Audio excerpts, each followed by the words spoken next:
briefly, I'm Cheryl Welsh, and I run the human rights organization mindjustice.org, and I started the organization back in 1996, and it's a human rights group to advocate use of weapons at the brain and nervous system.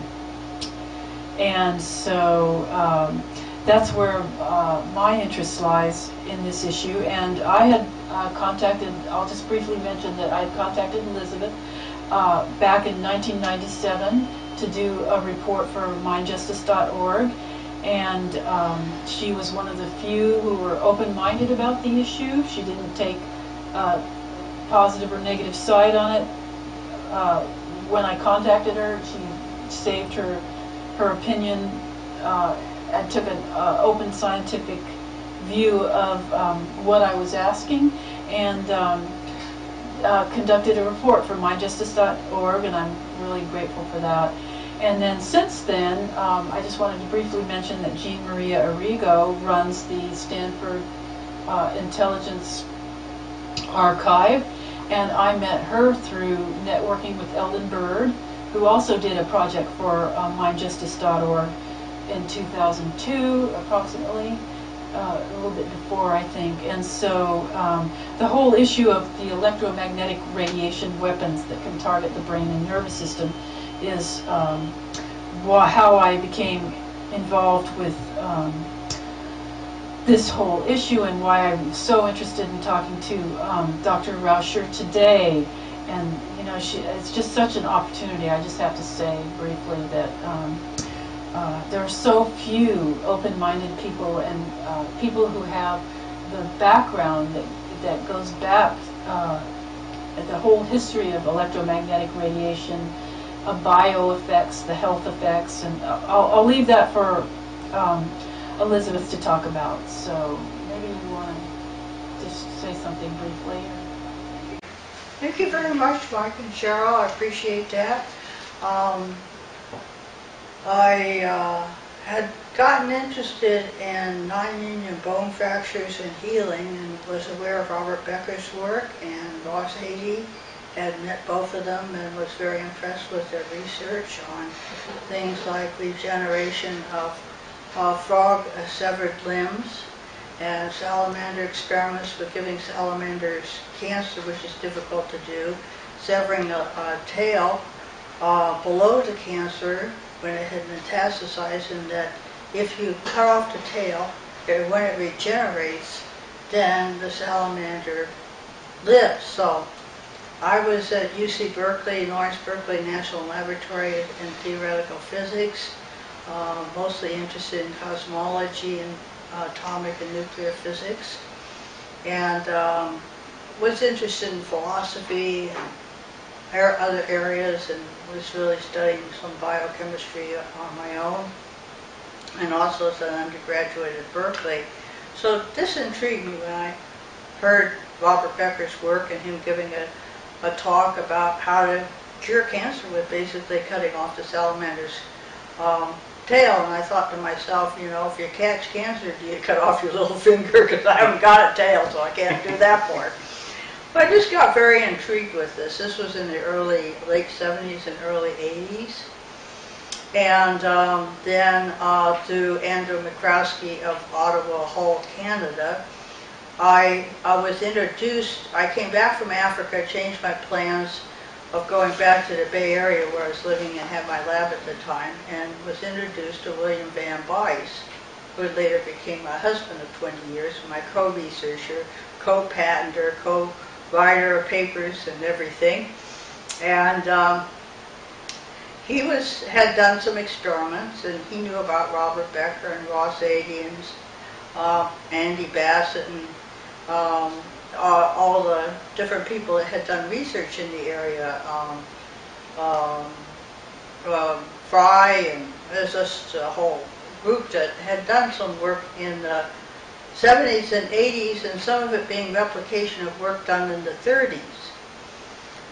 So I got together with him, and at the time he had done some experiments of RF effects on human brainwave changes and cardiac changes, EKG and EEG. And he had started out as a skeptic to prove his then wife wrong, who she later divorced him.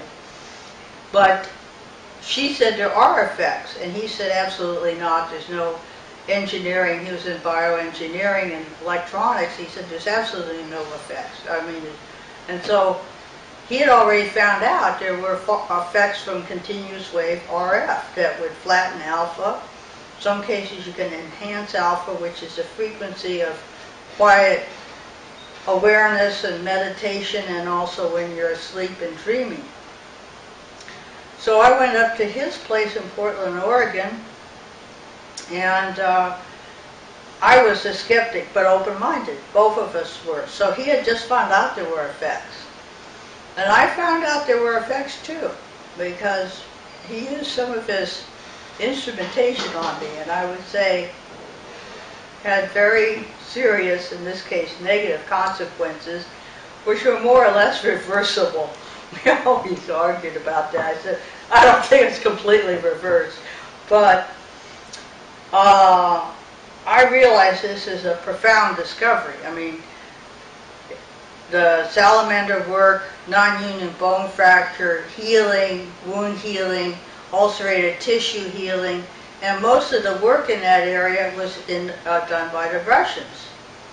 And the reason it was done by that, because during World War II, when the Russians became the Soviet Union, were dividing up the researchers from Germany, the U.S. under Project Paperclip took most of the people into the V2 and the Redstone became the Redstone Arsenal. So they took those people to the United States, but the ones that were doing electromagnetic experiments on the Jewish prisoners in the concentration camps were taken to the later Soviet Union. So their research in electromagnetic effects in biological systems, and particularly the negative effects, were studied in Russia under the Soviet Union, now is Russia.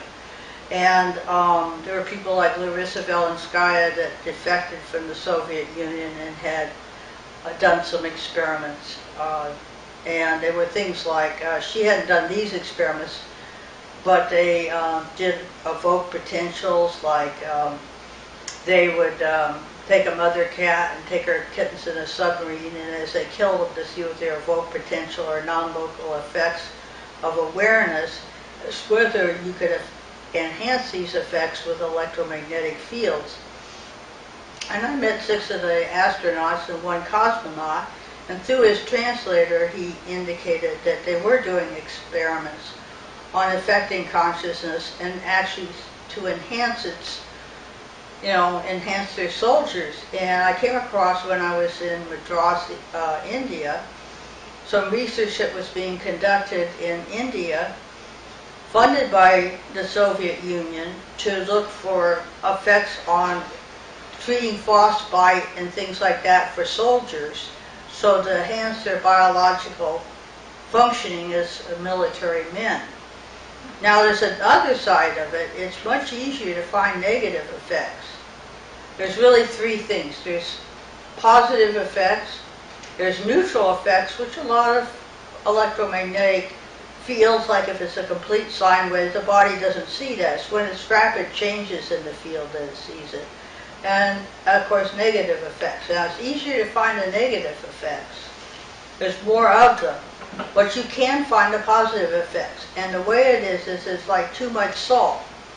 If you get too much salt, you get sick. If you don't have enough salt, you get sick. You have to have just the right amount. So you really have to have high specificity of electromagnetic fields in terms of their waveform, intermixes, intensities, field forms, electromagnetic or magnetic, electric. And so it's very, very important to be very highly specific to match the biological informational processing of the human body. Did you happen to, do you know any of the paperclip scientists that did work in Russia? That defected? Not directly, no. That Oh, okay. No, I had not read that. Larissa knew some of them. But in a way, I think not everything she knew about did she talk about. And it was hard for her because, of course, when she did defect, of course, she couldn't go back to Russia and visit her family. So she was quite isolated.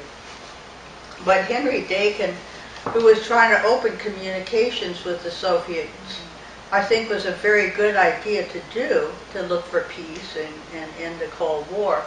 But during that period, he had had other defectors come from Russia and tried to get them positions so they could live. And I was actually sort of doing the same thing. It was a couple, he was a physicist, and his wife had jumped ship, and I got them a position at Lawrence Berkeley National Laboratory. In other words, there were people that were leaving in different areas.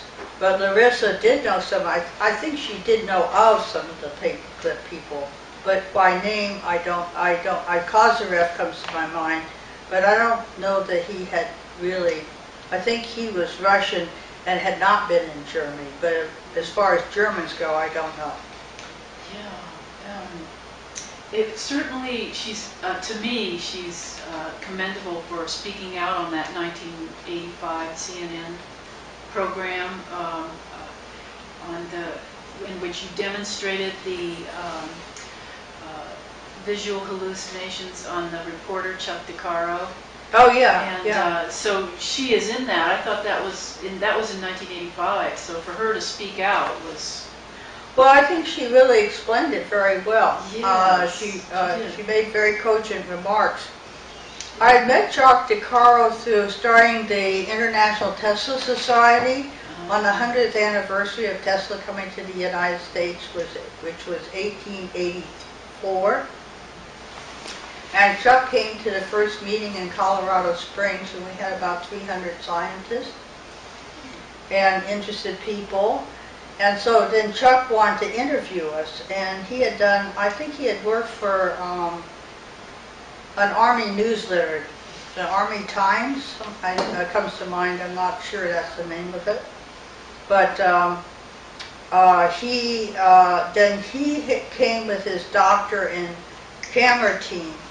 But Bill and I had done ELF, or extremely low frequency, from about 1 to about 300 hertz frequency effects, again on brain waves and cardiac system, and found actually back in the early 80s and late 70s that you can enhance cardiac functioning with a completely external pulse magnetic field. So we were again looking for the positive effects. But we had incidentally found that certain images can be injected into the brain. And these are usually simple geometrical figures, but our purpose really was to think about whether we could make the blind see, enhance vision in visually impaired people. So that was the purpose of that. So, of course, the Army, like Army Intel, First in Intelligence, had other ideas about it. They wanted to use that to cause hallucinations. And I'm not sure I'd use that word, because there was a real 100% correlation between an image that the person's ears and eyes were blocked. They were in a separate room from the laboratory room where the fields were generated. And they were generated from a set of coils a half meter from the left hemisphere. We also measured corresponding EEG and EKG, brainwaves and cardiac output. And under certain conditions, the person seemed to be able to see simple geometrical forms like a spike or a triangle or a figure 8 100% of the time, and that was Chuck DeCaro. And we also found that certain frequencies can entrain brainwaves to alpha, the opposite of flattening or reducing the amplitude of alpha. And usually a good alpha is 100 millivolts, maybe 50 to 100 millivolts EEG. And we found that there were certain frequencies that would take people that had almost no alpha and enhance alpha. And what's important about that is that's the relaxed alert state that allows a person to really think.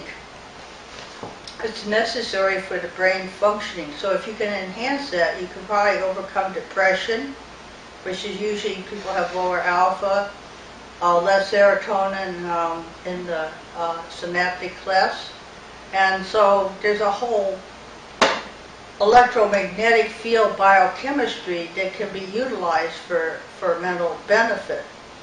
And then at the same time, things are going on like John Alexander and the non-lethal weapons, the idea from French work done in World War II that you might have acoustic lasers or devices that would stun people, not kill them, but stun them so that you could take control of them. And that work had been done in France. It was usually not implemented because when you have a speaker like emitter, the waves go out, but the problem is they also backscatter, and so if it's a detrimental signal, it can often disrupt the implementer or the guy behind the acoustic gun, so to speak, and sometimes kill him. And there was some work that I had heard about that was done at Los Alamos. And it was the early 1990s. And Bill had done some experiments where the idea was to deactivate terrorists, because the problem is if they have a grenade and the pin's pulled, you want to cause tetany because you don't want them to drop it, just faint and drop the grenade. You want them to hold on to that. On the other hand, if they have tetany, they might pull the trigger. So it's a really difficult thing. But in general, RF and microwaves and millimeter waves don't really penetrate concrete very well. They can better now, but in those days, in the 60s, 70s, 80s, that period, they couldn't so well. And the idea was to see if you could deactivate terrorists through different media at a distance. Now, most of those experiments failed. A few succeeded, but most failed, and they were through air, not through a media, solid media. But some people at Los Alamos got interested, and they would phone up Bill to ask how to do it. And he would start telling them what the theory behind it was that I had developed on soliton waves and how the beam is recohered. So I felt like kicking him under the table and telling him to shut up. But actually, he would, I would say, the way I interpret it was blab, but he never told them enough. And apparently they did some experiments and they failed. So I don't think that was ever implemented. And I'm not sure what I think. I mean, it's difficult because in some cases you want to prevent, in those days not everybody was taking their shoes off and getting searched at the airport. No one was doing that. So you had the hijacking. So you want to prevent that. But on the other hand, I myself personally don't want to be involved in the negative side of this. I want to do enhancing biological systems and enhancing life. Yeah, and well, Dr. Becker commented on that 1985 CNN tape, and he felt that your experiment he cites you in his book and explains that about the analog and the digital. It's a little complicated to just. But he had a theory, a general theory that that could explain how it worked. And well, I'll tell a personal story on that, as well as technically what I've done over the years with Bill and Bill Van Weiss, my late research partner, died 6 years ago, so I've carried on the research and gotten the lab set up again. But the thing is, there's an argument, is neurophysiology like a synaptic connection? Is that a truly digital signal? Most body processes are analog. So I cared for Robert Becker dearly, but I didn't agree with him on how much is really digital, which is the current view of neurophysiology. bits of information. You can look at it that way, but that's not the whole picture. But Robert Becker in that statement also did say there are analog components. So it's both, could be treated as digital, but it's primarily analog. The other disagreement between Bill and Robert was over the issue of DC versus AC, because most of the experiments done on the salamanders that Saxon Bird did in the 30s and later Robert Becker really well replicated was on slow varying DC. So the non-union bone fracture and some of the treatment of ulcerated tissue that didn't heal was mostly done with slow varying DC, which is actually what, when a salamander naturally regenerates its tail or limbs, does produce a slow varying DC field. But the key to it is an AC signaling too. And Robert Becker worried that AC was detrimental. Sounds like the argument between Nikola Tesla, Westinghouse, and Edison. But the point is it's both. His AC with a DC bias. And it's very important to consider that how the AC has to match the neurophysiology. If you can match it really closely, then say the person is either in pain or ill, you can help them heal. You can enhance the healing effect through the battery system of the body, which is the ATP mechanism, actually the mechanism that generates the power that runs the human body. And so you can actually enhance what is partly through the metabolic process.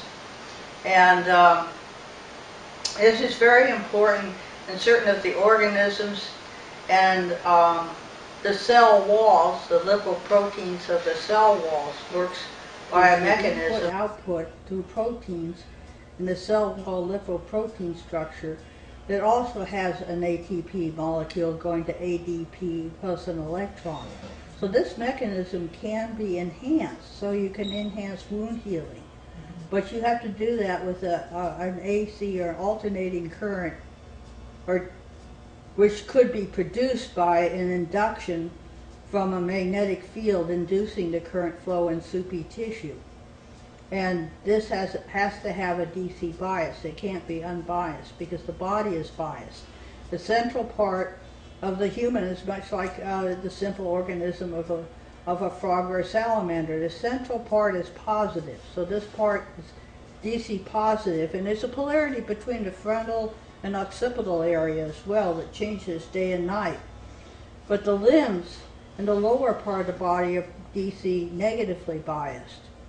So people that say buy magnetic beds that are all one polarity, it's not a good idea in my view.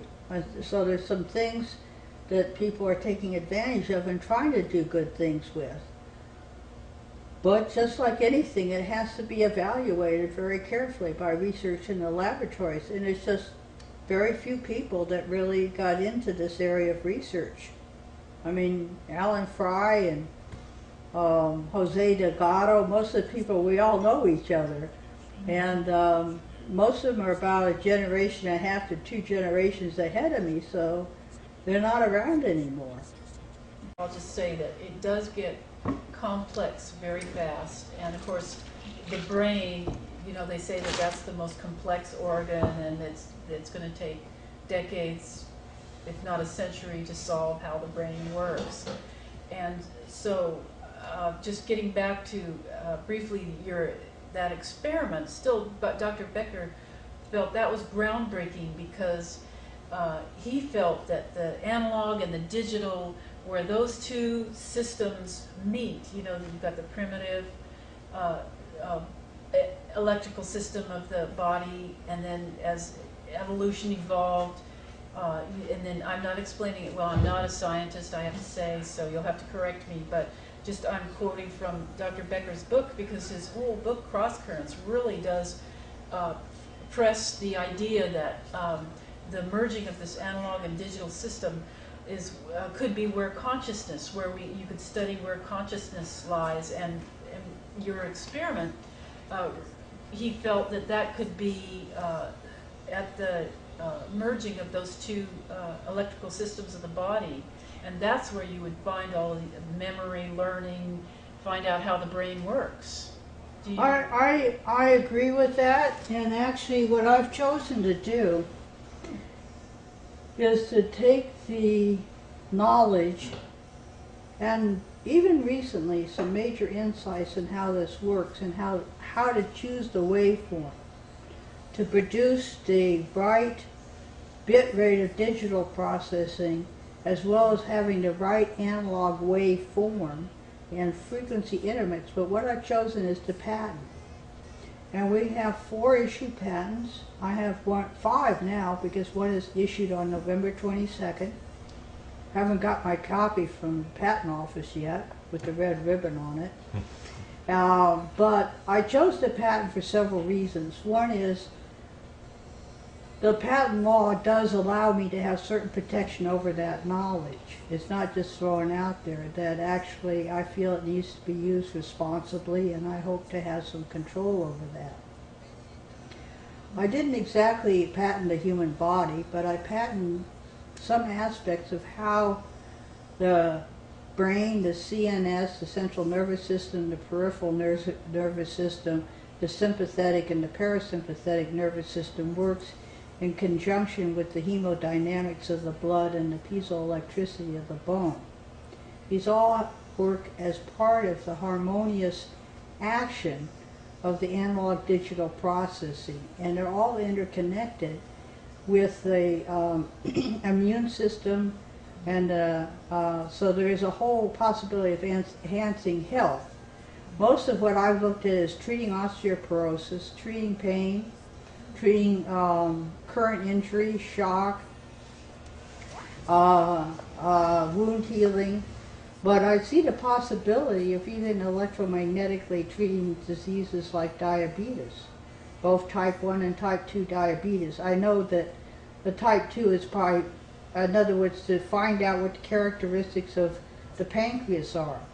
We can build and construct, and we have, and we've done FDA trials on both the pain reduction, objectification of pain, and also on a completely pulsed magnetic field external pacemaker. There's no implanted electrodes, there's no causing of necrosis of the tissue, no lithium batteries blowing up. And so there's a whole revolution. And it's sort of cyclical. I found that in many fields, that it's sort of cyclical. And I think we have a great opportunity to look for the positive benefits.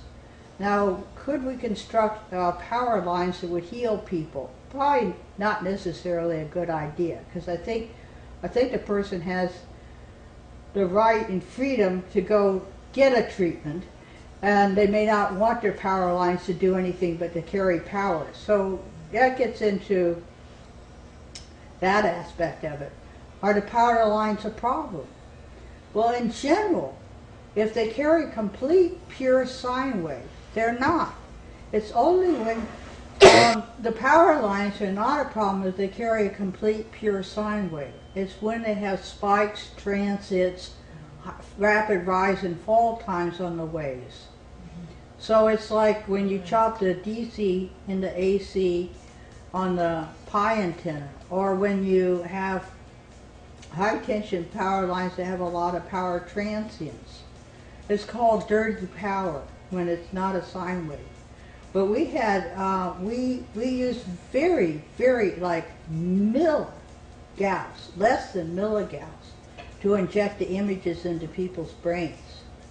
But it's AC on a DC bias. But for the power lines, if you put 15 Gauss near a person's head that's a sine wave, it won't affect their brain waves at all. So it's a matter of knowledge. And what I want to do is get the people that have the invested interest and the use of devices to see it as a benefit, to at least deliver a benign signal. Now, some have done that. We had a conference, Zeldin Bird was there, this was 1982, I believe. We had a conference they had 8 times normal spontaneous abortions amongst women using one of the earlier forms of the computers. Before these were not Apple computers. They were VDTs, right? Yes, Right. video display terminals. VT terminals. Yeah, video display terminals, VDTs. And there were certain frequencies that we knew activated the hindbrain, or what you call the primitive brain. And the triune brain model, there's the frontal cortex, which is our advanced executive decision making, and then of course the motor and sensorial aspects, and the occipital, the seeing, the audio, the Broca's area for the speech. And in the hindbrain there are certain cells that actually are related to the process that is the original egg cell for an ovum. And when it gets fertilized, then as it develops, these cells develop. They're called Purkinje cells in the cerebellum and in the endocardium of the heart. Now they're very sensitive to certain frequencies, which is why we can figure out how to pace the heart, because of the cells in the endocardium. But they also, if it's slightly off from the good frequency or has the wrong waveform and intensity, it was causing the abortions. So what the company did, without saying anything, was to shield with mu metal the flyback transformers of the VDTs, because they didn't want to admit culpability and get sued, but they did solve the problem. And the abortions stopped. The spontaneous abortions became normal, within the normal range. Now, that is one of the problems. Of course, both government and private sector don't want to, if they find there's a problem. And the way frequencies are allocated is really quite complex, because there's so many bands used up by CVs, TV, radio, and military communications. Those bands get sold off or allocated. So when bands are chosen, they aren't chosen on any aspect of this research, because an article said, okay, if I have a hair dryer or electric shaver or something like that, it might produce a few Gauss. And to make a sense of that, in mid-latitude, the magnetic field of the Earth is about a half a Gauss. Well, some of these things can produce 15 Gauss. But you're not drying your hair all the time, and you're not shaving all the time. I mean, it's very transitory. The body doesn't really care too much about a very short-term signal. But if you're exposed to it 24 hours a day, day and night, and it's not good, it's going to have deleterious effects. Now, of course, there's so much invested that often there isn't an interest in even looking at the research to decide what to allocate, because it's not a basis of what's being considered. And there really isn't a group of people going into this field. But on the other hand, Paul Tyler told me, he was a medical doctor, head of $800 million of research funds for the Navy. And let's see, I want to make sure it's the Navy and not the Army, because some of the people I met was with the Army. I think it was research funds for the Navy, which was part of what Eldenberg was working under. This research was, some of it was on electromagnetics, but even within the military classified areas, when I had a Q clearance, the problem was that there would be competing divisions of other military segments that wanted to kill some of these projects. But he had like 10,000 papers in his basement, and he told me he'd sell them to me for $13,000. Well, I didn't have $13,000 to try to have my whole house full of these papers. But there's scans of research on biological effects of electromagnetic systems. There's the NBIT report from Russia on just a summary of what was done in the Soviet Union. There's Russian and American, there's papers from other countries. There's There's scans of research, but it really is not interfacing with the public. It's only in, say, the last 20 years that scientists are talking what I said 40 years ago. Scientists are responsible for talking about the research to the public because most of it's funded by tax money. And they have a responsibility to communicate that research to the taxpayer and for their benefit. And so now nuclear, particle, and astrophysics are becoming big fads. But this was not true 30 and 40 years ago. People scoffed at that. I was talking about we need to communicate with the public, do cable TV and stuff, which I was doing at the time. And they said, oh, well, we have Scientific American. And I said, well, 2 million people read it. They're all scientists except for my mother who reads it after I read it. But, you know, but this area of electromagnetic biological effects, its opportunities, its difficulties, are just not out there. And so in this one case, so you got the hair dryer. But what if it's DC? Or what, you know, if you're getting a DC signal instead of an AC signal, what if you can affect with less than a milligauss, but the signal has to be properly constructed. It has to be the right waveform, the right intensity to match the inductive impedance of the biological system. And that's not what's made clear at all. So did Larissa then, did she continue on doing the same research? Like?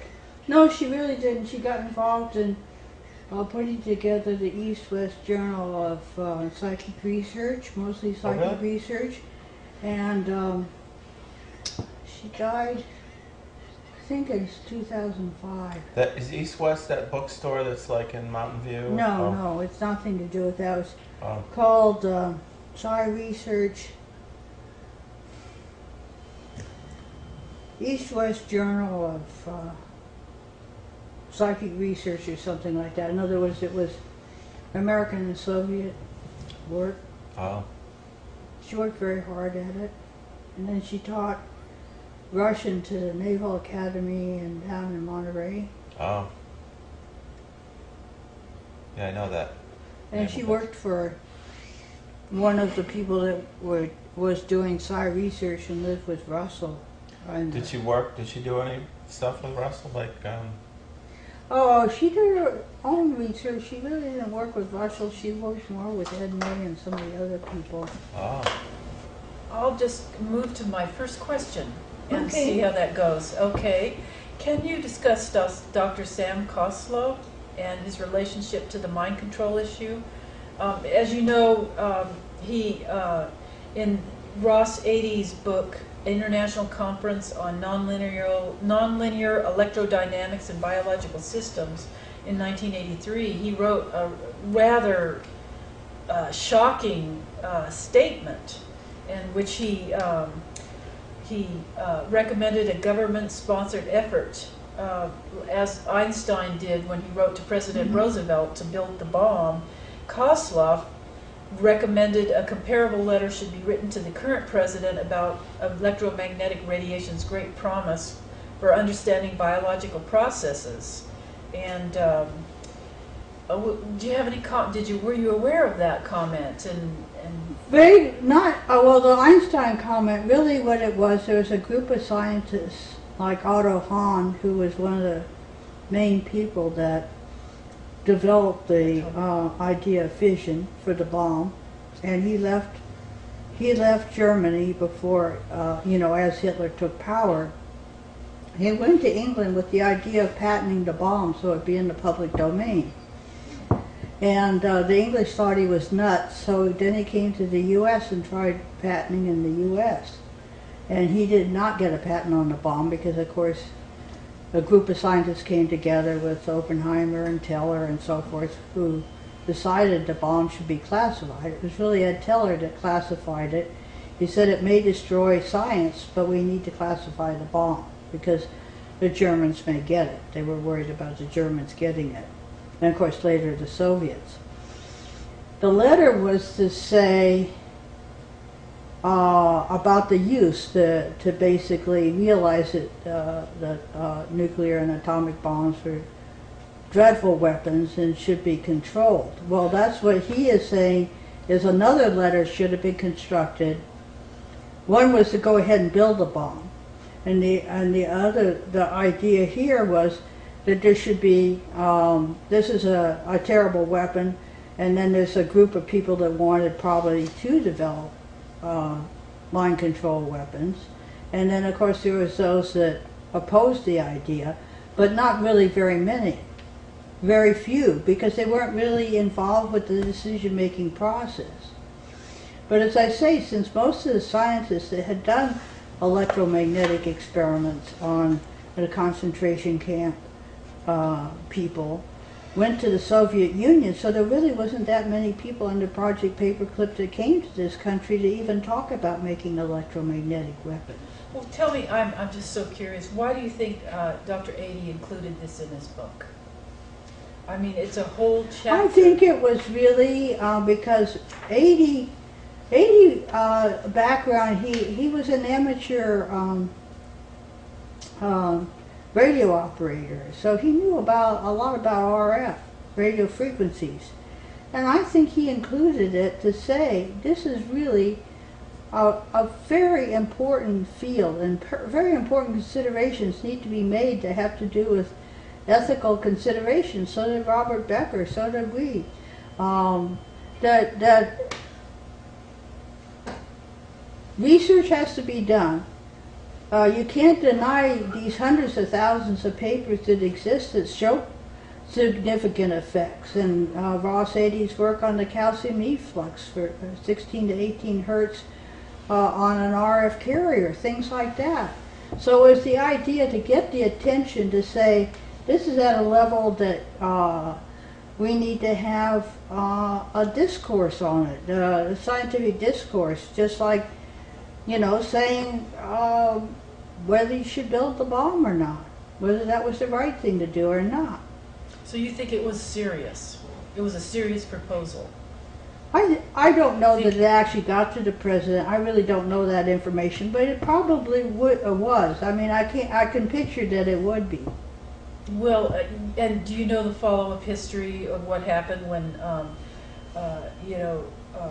Kozlov was then in 1984, 1 year later, he was on the BBC documentary Opening Pandora's Box, and David Jones interviewed him, and he did a 180-degree turn in his stance. It was like he had never even written this letter, and he basically said, there are no weapons effects. Well, now, there was Project, you may have to remind me, there was Project Pandora, which was the radiation of the U.S. Embassy in Moscow. Right, right. And that was called Project Pandora, and the U.S. detected the signals coming in through the building, which some of them were RF, so you could probably shield them with a Faraday cage. But the point is the Russians, or the Soviets at that time, denied doing this. But the U.S. people had evidence, and people were getting sick, they were getting cancer, heart attacks, the incidents, and they had actually hazard pay.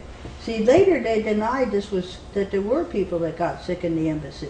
But the point is they had hazard pay, just like going to the moon, had hazard pay, so there must have been a hazard. Now, whether the hazard was just electromagnetic or whether they get kidnapped or something, they could argue. And it's really an unknown, because it is classified, some of it has to be a guess. But I do know people that took a 180-degree turn on some of these things, and I know why. Because when you, on the Capitol stairs, I won't say who did it, but a very high official threatened that if I talked about my own research with Bill on TV or radio, which we had, or any public arena, that would destroy our work and our life. And there were a lot of contracts I had that went sour, because I had had some very good contracts with NASA, Navy contracts, Air Force contracts, and so forth. And also in the public sector, at the university and in industry.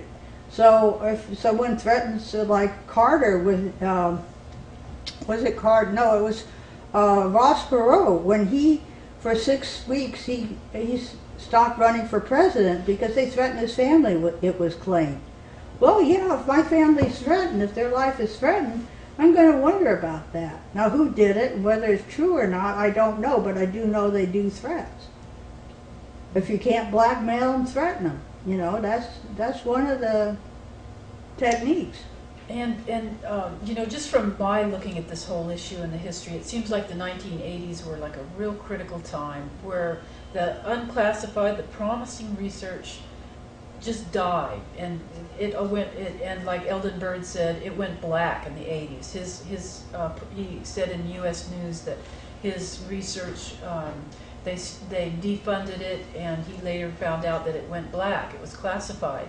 Now, what happened was, at the time, he was a civilian employee for the Navy, and he was buying Bill's contract monitor. We got married in the beginning of 1984, so we were working together, but he was in Portland and I was in San Leandro in the Bay Area. And his wife had divorced him at that point. And so we were interested in Tesla's technology and a whole bunch of things that were common interests. Now, when we were not only generating fields, but making measurements of natural phenomena. I mean, just what does nature produce? How does natural frequencies affect us? And they do. Solar coronal ejections produce heavy particle proton interactions with the ionosphere that produce a 9.41 signal that then trains into alpha. Makes us relax. And people sometimes fight it and try to remain in beta. But it's our connection to the universe, our connection to nature, to me, is from a personal or philosophical point of view very important. Also, it would enhance finding those positive fields that we evolved in. Now, there was a guy with the Library of Congress who was a CIA guy for 30 years, and he's not living anymore. I don't know what to mention his name, but he's well known amongst this group. Chris Dodge. And he was part Seminole. And of course the native peoples had trouble with alcohol. But he would call up, like, well, Eldon did it for another reason. He'd call up and tell secrets to kind of, you know, just for the fun of it. I got a secret like kids do, and blab. And I asked some of the two-star generals what they thought of that. You know, what all the stuff that Eldon would go on for 3 hours. You figured you were stuck for 3 hours with Eldon and 6 hours with Chris on the phone. But, and that would be a long email. But, and they said they wanted, in a way they want, because they tapped the phone, then they'd find out who Eldon was talking to, and what those people usually were pretty good scientists, what they thought of various things. So, I mean, I got questions like, how do particle beam weapons work? I had no research on particle beam weapons, but I did know particle beams and air and plasmas and ionospheric windowing. So, you know, I got a lot of weird calls in the 80s. But the thing is that it seemed like there was, like in one of the briefings I did at the Pentagon, which was under this Navy contract with Eldon as a contract monitor for me and Bill, I had come back from Africa and I was to give this talk, and my suitcase got lost, so I had to work all night making the talk. And there were 2 stars and, you know, pretty big guys in there.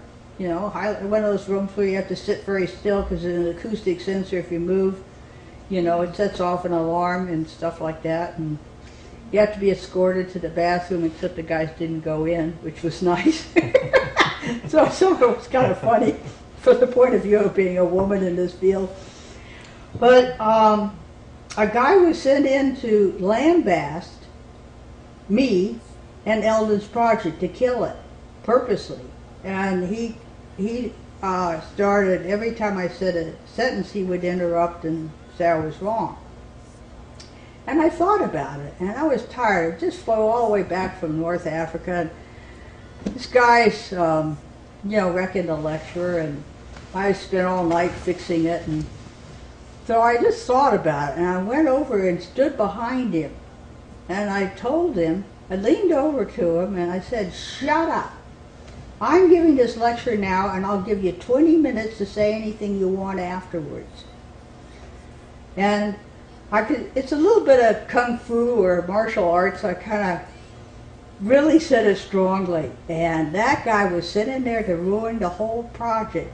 And this guy was sweating like a mule skinner, and sweat was dripping off his face. He was so intimidated because he wasn't going to screw the talk. Now, I know from personal experience that does happen.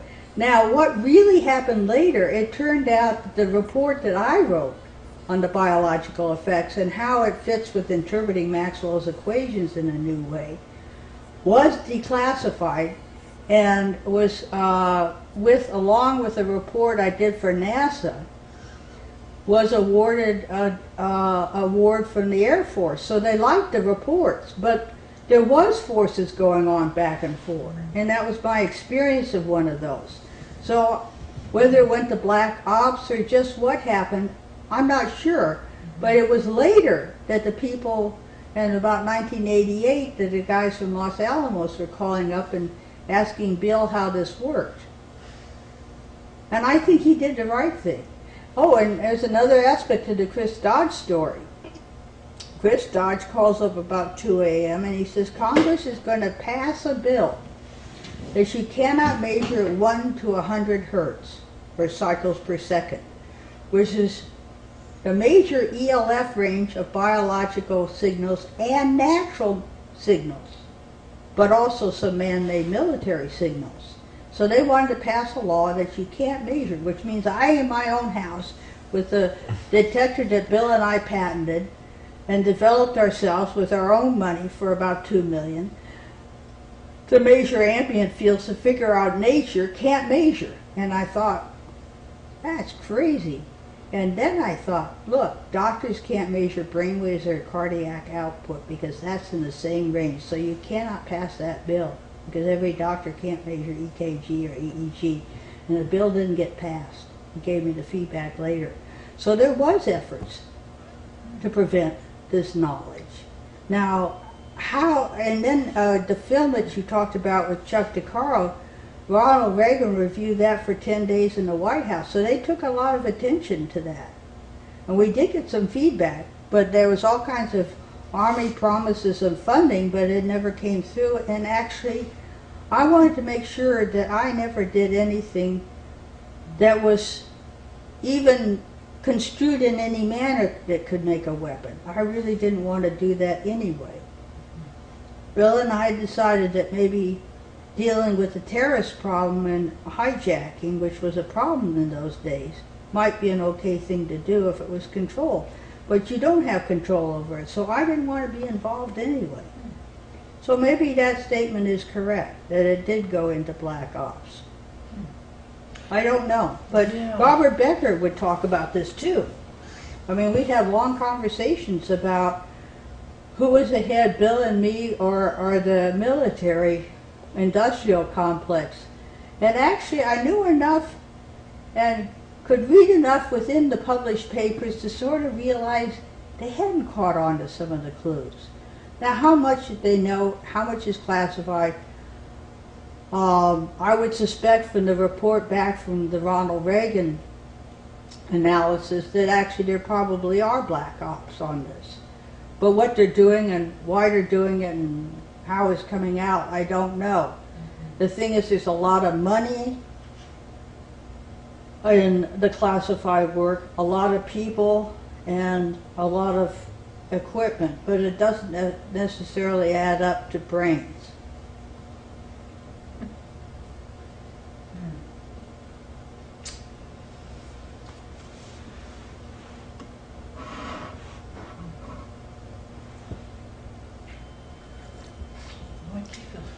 Oh, I had a question. Dr. Bird had told me that the CIA gave him the Leda machine to evaluate, and he gave it to Ross a day to do some analysis on it. And I was wondering, have you ever seen the LIDA machine? Yeah, it's a LIDA machine. LIDA. I'm bad at pronouncing. Thanks. Ross 80, I was down at Ross 80's lab and he was generating data from the LIDA machine. And Loma Priet? Loma Linda. Loma Linda. That's right. And it's one of the parts of this is the way the signal's displayed is important, and it seemed to me that what I recall, because he did give me copies of some of the data he generated, that was in the RF region, in the area region of measurement that I was personally not familiar with. I hadn't done experiments in that region, and the signal data didn't really give me enough information on it, but I actually saw a LIDA machine in Minnesota at a museum. Really? It was just a box about so big and antennas coming out and stuff. But Ross 80 had, I think, worked on it for a few months. I didn't know he got it from Eldon, but I did know he got it. Yeah, and I think what I heard that it could make people, it could put people to sleep at a distance of a certain amount of feet. Yeah, the signal, most of the signals, like what we did was about a half meter as far. You know, you have to have a carrier to do it further. The LIDA was RF, so it would probably be over a larger distance, but most of the experiments, it seemed to me, was a few feet, maybe 3 or 4 feet. Oh, okay. Because it was just in 80's lab. And then related to that, did you know Stephen Possony, the Stanford University Hoover Institute fellow, who was called the intellectual father of Star Wars, that in 1983 he wrote in the Defense and Foreign Affairs article about, I'll just read briefly, suppose it becomes feasible to affect brain cells by low frequency waves or beams, thereby altering psychological states and making it possible to transmit suggestions and commands directly into the brain. Who is so rash to doubt that these technological breakthroughs would not be put promptly to PSYOPs use? Did you? Well, I was familiar with, when I was at Livermore Labs from 66 to 69, the beginning of 66 to 69, I mostly worked on plasma physics and nuclear physics. I had gotten a clearance, but I said I didn't want to work on any military apps or anything that would be harmful. I didn't necessarily, I didn't disapprove of the fact that, you have to defend yourself, but I just personally didn't want to work on weapons. But let's see, the question was, so I worked with Ed Teller for 6 months on an astrophysics problem, completely non-related to anything military. But then after he left the Livermore lab, he went to the Hoover Institute.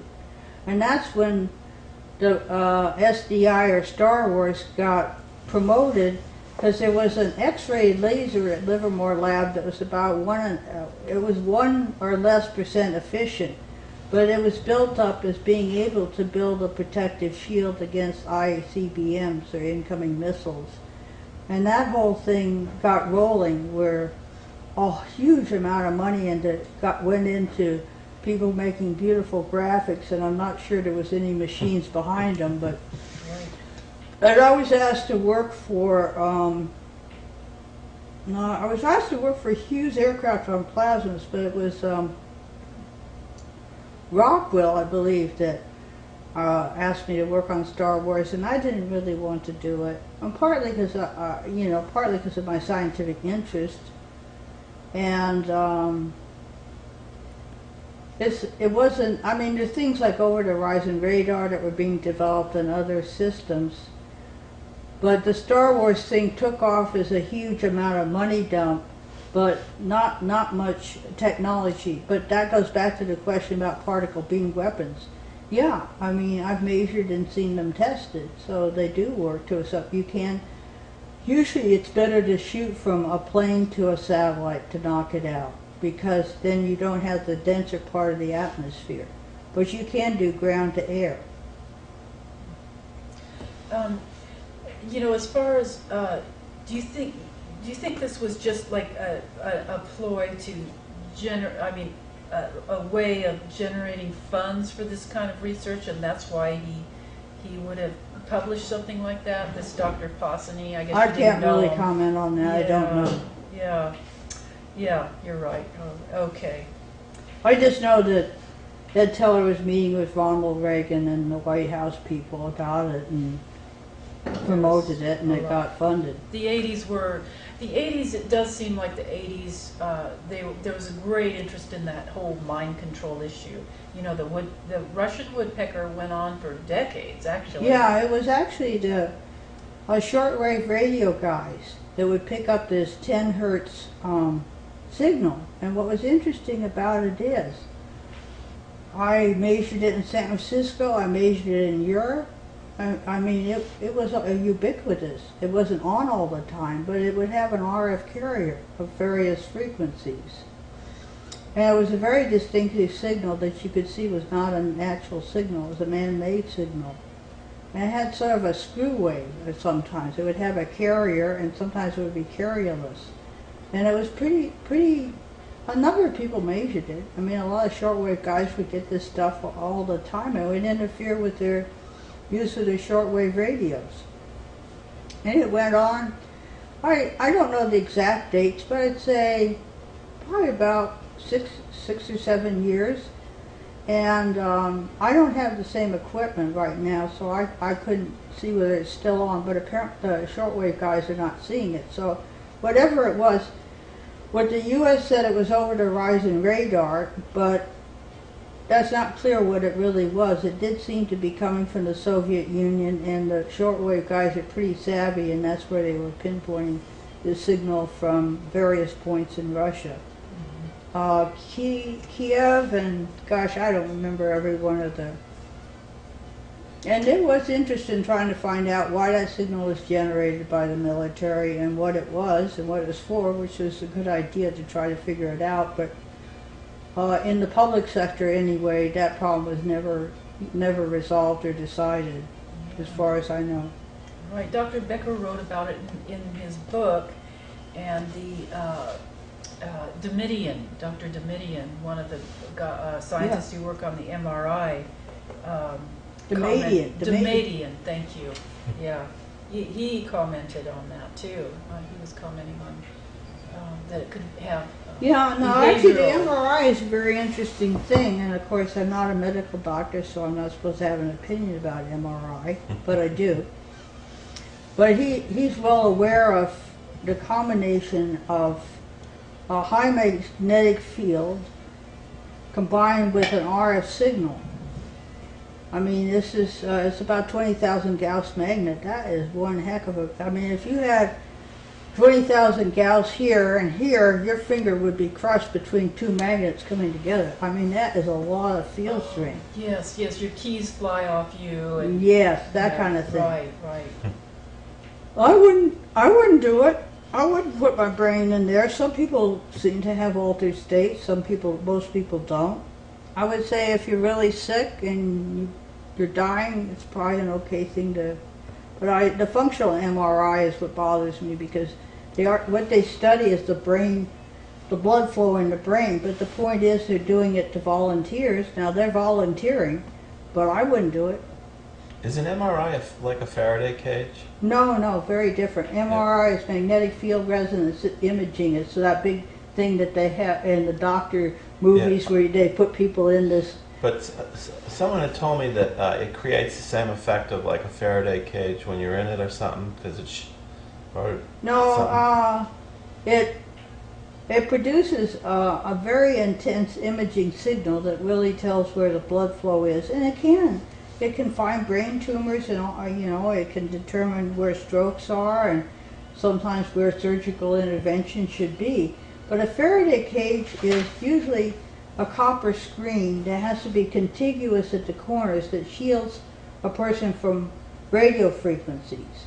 and it has to be a solid mu metal to shield from electromagnetic frequencies. And to give you an idea, we could take this area and make about a $10,000 or $20,000 Faraday cage.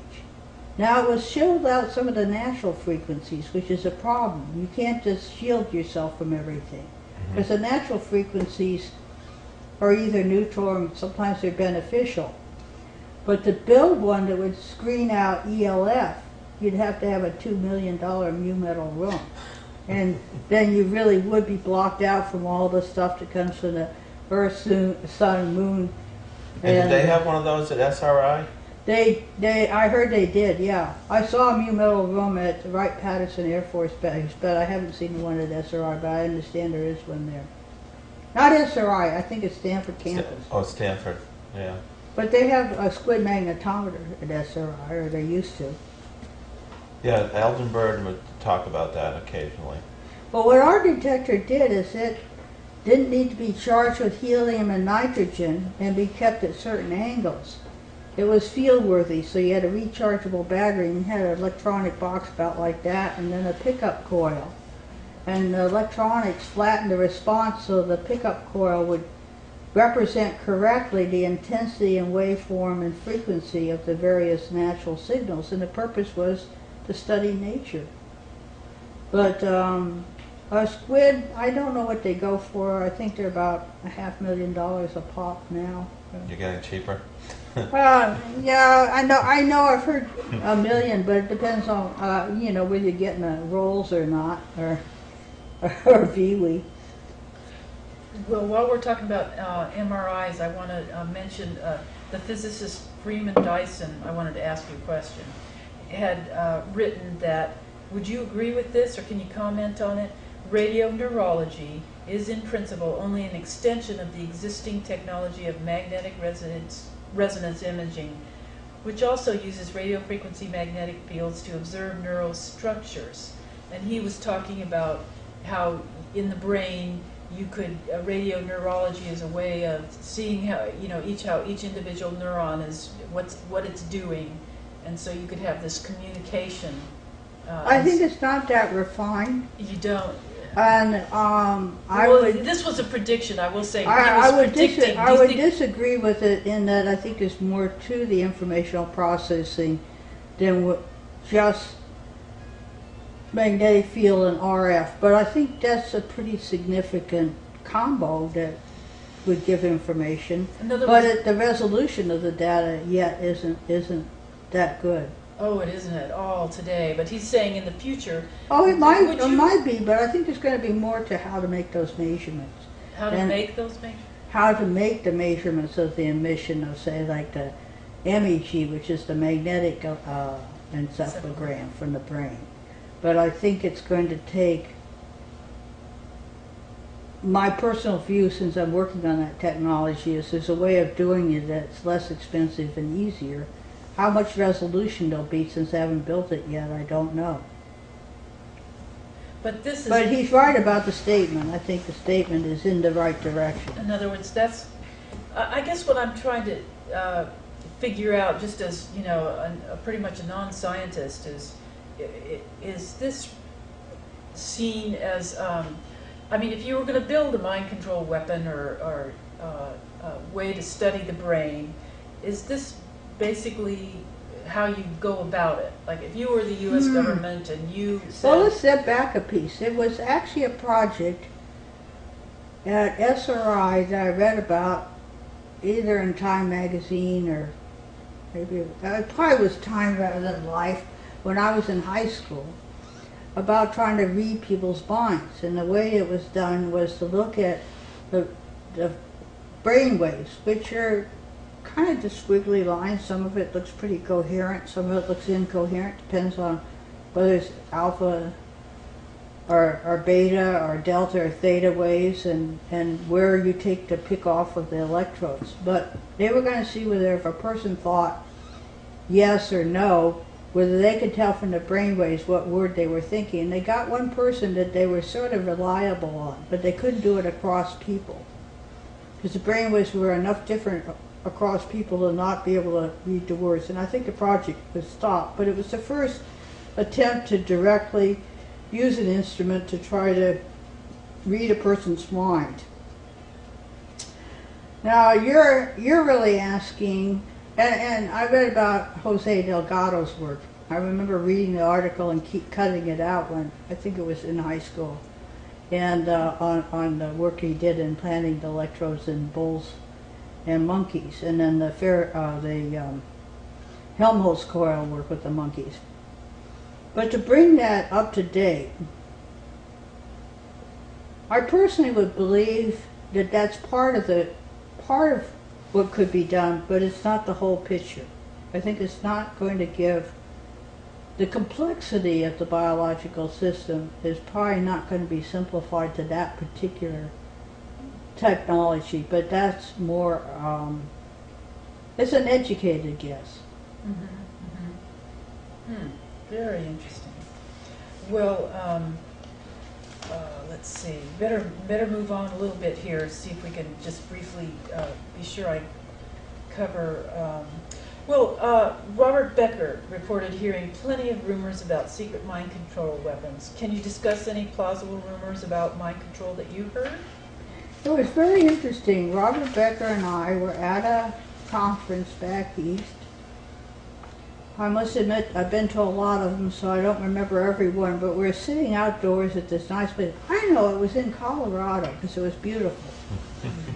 Mountains and everything. We were talking about this, and the conversation was around the issue of whether the government knew more than Bill and me, or Bill and me knew more than the government, or how much Robert Becker knew and didn't know.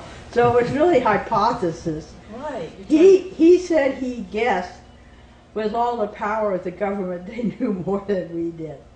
But I think there's a difference between thinking with big grants and thinking carefully.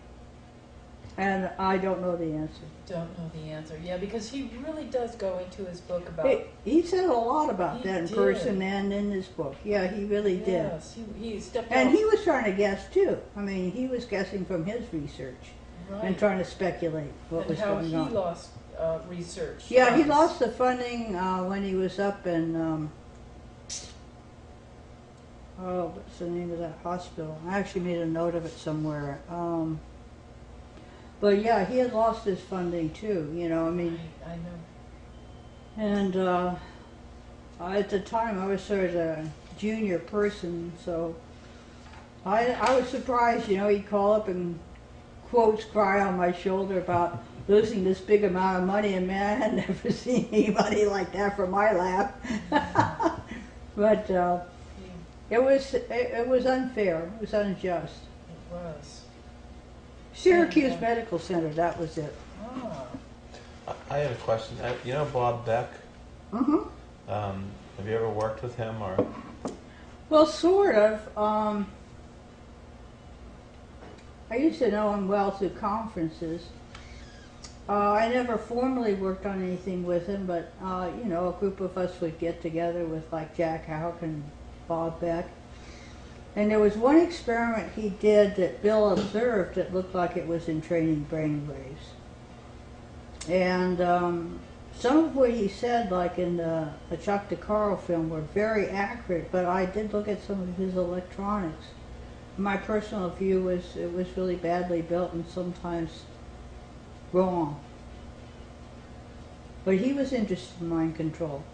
And he got a hold of a device that would put a little electrical signal into your mastoid that a woman whose name I don't recall, but you may know it, from England had developed to try to overcome addiction. Well, he mentioned in that Project Pandora, BBC, Opening Pandora's Box, 1984. Yeah, he mentioned that in restaurants, they asked him if about a device that could make someone's increase someone's voice that's the size of a wristwatch, and they asked him if he could comment about it, and he said he didn't want to talk about it because it was dark. Like What would the device do again? It was a device about the size of a wristwatch that would, if you were in a restaurant, it could make people on the other side of the room's voice, modulate their voice high or low. So you could hear what they're saying. Well, either that or, yeah, it could make their voice go like higher or lower. Oh, change the frequency? Yeah. And, I believe that James Bond had something like that. Or did he? I never saw that in a James Bond movie. No. Well, when they asked him, he said he couldn't talk about the research because he just didn't want to talk. He said he was more concerned with helping people and not hurting people and not creating. He was adverse an effects. interesting character. He was a test pilot. Oh, was he? Mm-hmm. Oh, he had a pretty interesting career. Yeah. I would have no comment on that. I don't know anything about that. Yeah, and I've seen some devices made from some designs that he's made, where you can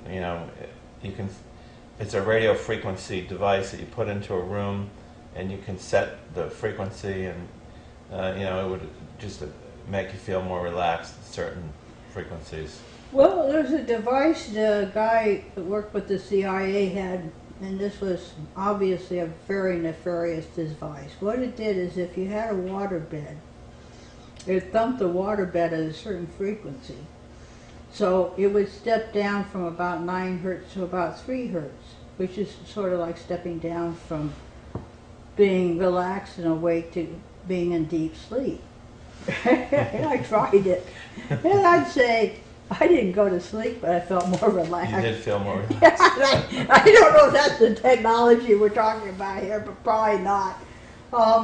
I believe, yeah, I think theoretically and somewhat from my own experience, you could build something that would enhance, overcome insomnia, enhance sleep as well. Whether it would put a person to sleep that's not wanting to go to sleep, I have not heard of anything like that. I wouldn't doubt that somebody might be trying to make one, but I haven't heard of it. Yeah, and your husband had on the CNN show, he had mentioned that he could make a box a certain size that would handle like a whole city block. Take care of a whole town. Yeah, and can you talk about that at all? Okay. What's interesting is Playboy had an article in it that claimed that I said that, which is false. So I wrote them and said, I didn't say that. Bill said, I said that other guy said it. Do you want to know whether it's possible? Yeah, well, I was just wondering, like, the answer is, I do know certain frequencies that will alter people, not necessarily in a bad way, but you could probably take care of a whole town. You certainly can take care of people in the vicinity of a restaurant. And what would the characteristics of the device?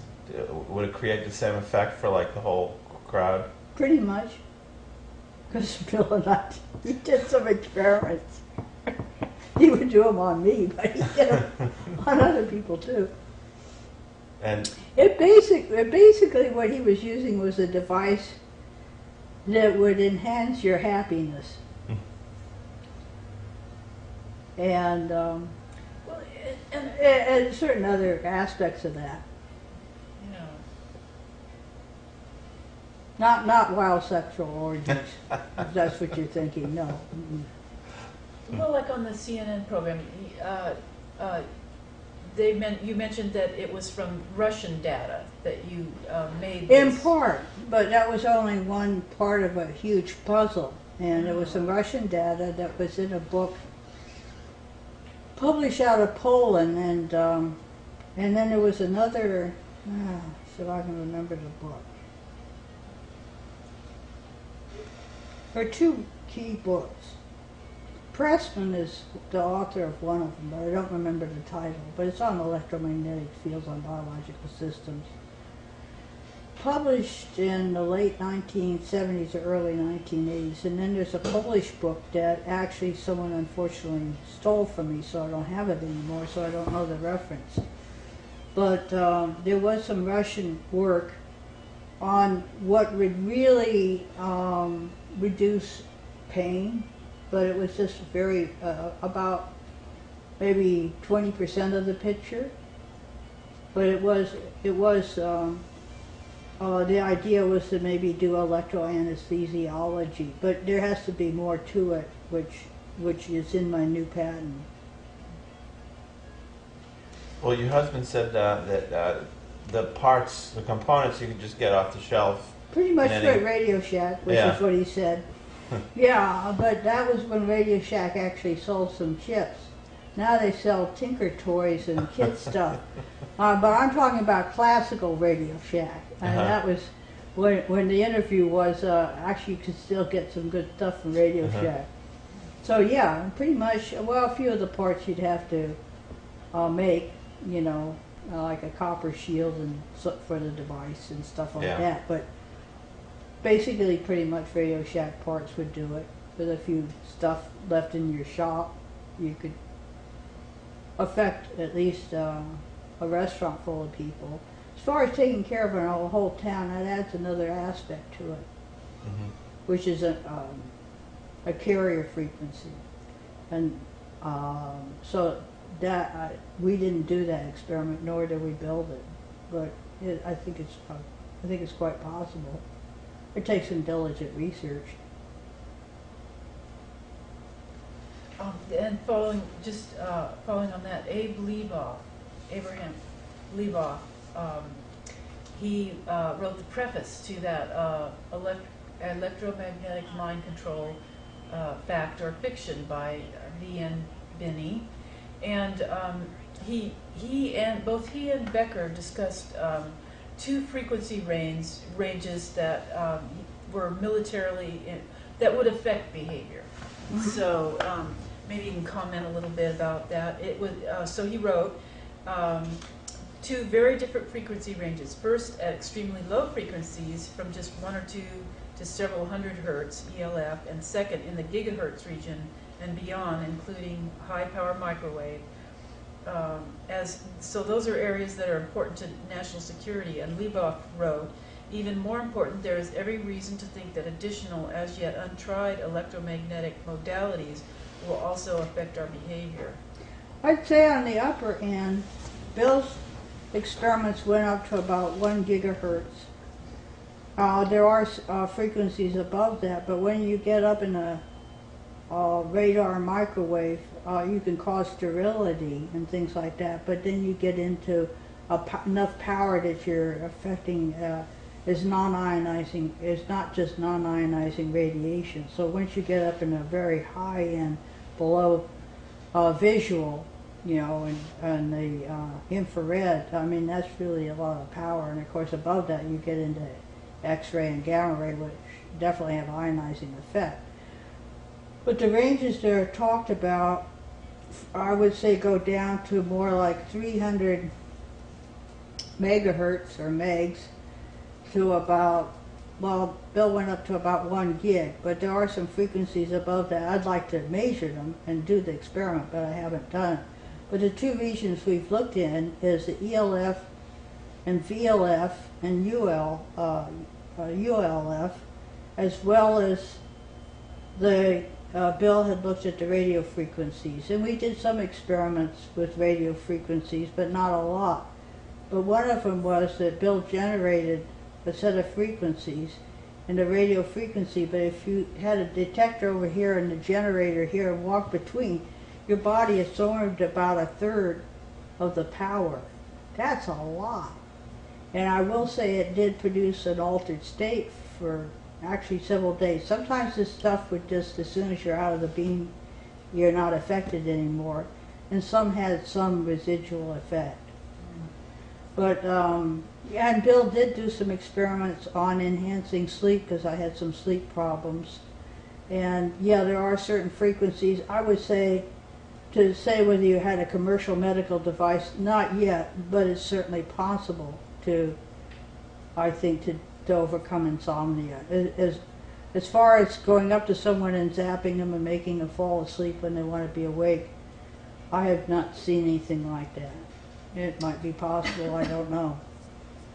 And then just briefly, Becker was in 1985, he was referring to a 1989 report based on government research, and it's just kind of an amazing statement that maybe you could comment on.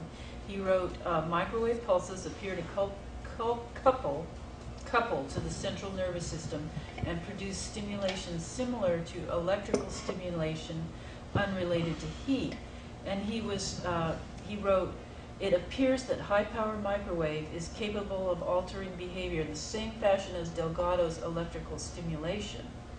And so I read that out of order. And then he wrote, microwave pulses appear to couple with the central nervous system. Well, going back to Delgado's original experiment, what he did is, and a lot of the experiments are done this way, they actually implant electrodes into the animal's brain, Exactly. and sometimes into human brains.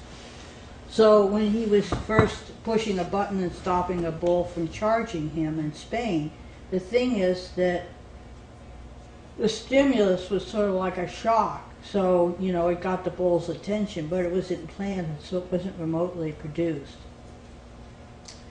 He implanted electrodes usually into the macaque monkey brains. He did use a Helmholtz coil, which is a series of 2 coils that you could put over a monkey's head, and did get them to turn their head in one direction. But I'd say it's certainly an important start to show the effects.